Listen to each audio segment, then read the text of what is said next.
Jangan dong, asal apa orang maunya dibully. Saya suka pikir orang yang ngebully itu kalau berani datang ketemu saya, ayo kita kenalan, gitu loh. Jangan asal di belakang layar doang. Ini kan terbuka, makanya saya tantang dah yang bully itu. Mending dianya udah bikin opo, gitu loh. Kan gitu, coba pikir. Sampai ada hoax segala macam di kehidupan sekarang ini. Mengantar mimpi Bahar busuk di penjara. Tapi yang senang dan gembira ini lebih banyak ya daripada yang tidak. Mereka yang tidak senang atau tidak setuju Bahar dijadikan tersangka, ya siapa lagi kalau bukan kelompok oposisi dan simpatisannya yang sudah tertutup akal sehatnya. Jikalau bagi kalian itu adalah suatu kesalahan, demi Allah, saya Bahar bin Smith tidak akan pernah minta maaf dari kesalahan itu, saudara. Saya lebih memilih busuk dalam penjara daripada harus minta maaf. Sudah dilayangkan surat panggilan kepada Ustadz Habib Bahar Smith untuk rencana dimintain keterangan di Bareskrim. Dari Bidum sudah membuat surat ke Dirjen Imigrasi untuk pencekalan Ustadz Habib Bahar Smith. Kelakuan Bahar Blonde Smith yang buruk dan super noise sejak yang bersangkutan keluar dari penjara dengan dakwah yang unfaedah dan cenderung sampah. Tapi bagi para pemujanya ini tidak masalah guys. Mereka lupa yang waras dan sehat ini jauh lebih banyak daripada yang sudah tertutup nurani. Semua sama di mata hukum di negara ini, jadi siapapun. Katai Jokowi dan Megawati bangsat, keluarga besar Bahar bin Smith minta ampun. Bahar Smith alias Habib Bahar kembali berstatus tersangka. Kali ini ia dijerat kasus penyebaran informasi bohong atau hoax berdasarkan ceramahnya di Kabupaten Bandung beberapa waktu lalu. Untuk sekian kalinya pula Bahar Smith mendekam di penjara atas ulah provokatifnya tersebut. Keluarga besar bin Smith pun secara terbuka memohon maaf kepada masyarakat dan pihak-pihak yang merasa dirugikan atas ulah Bahar bin Smith. Permohonan maaf keluarga besar Al bin Smith disampaikan Bahar bin Smith lewat akun Twitter pribadinya.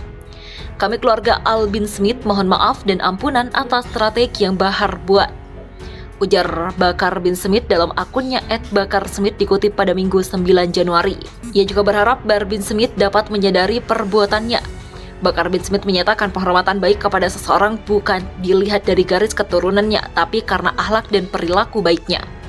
Penghormatan adalah ekspresi penghargaan dan perbuatan baik, maka penghormatan kepada orang yang tidak berperilaku baik karena garis keturunan hanya akan menimbulkan masalah, cetus Bakar.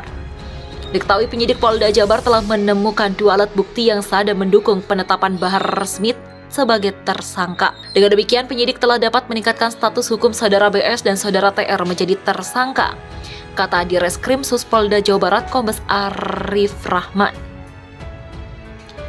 Jadi tersangka dan ditahan Habib Bahar, jangankan di penjara, mati saya saja tidak takut.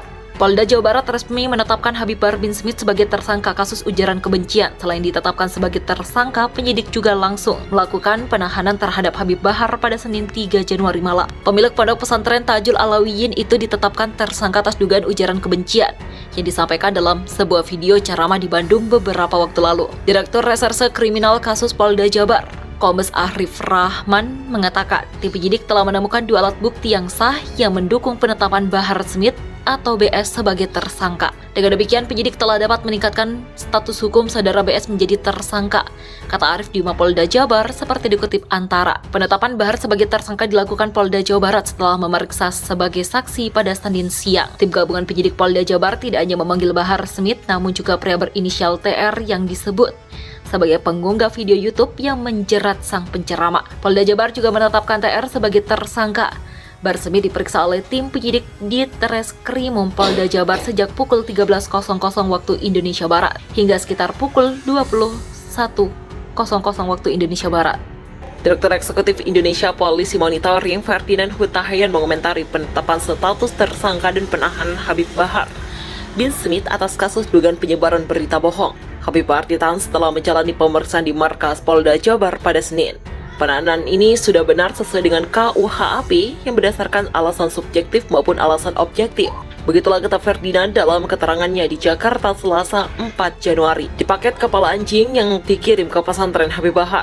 Menurut Ferdinand, penahanan Habib Bahar wajar lantaran ancaman hukuman atas pasal-pasal yang diduga dilanggar minimal 5 tahun penjara. Selama ini ceramah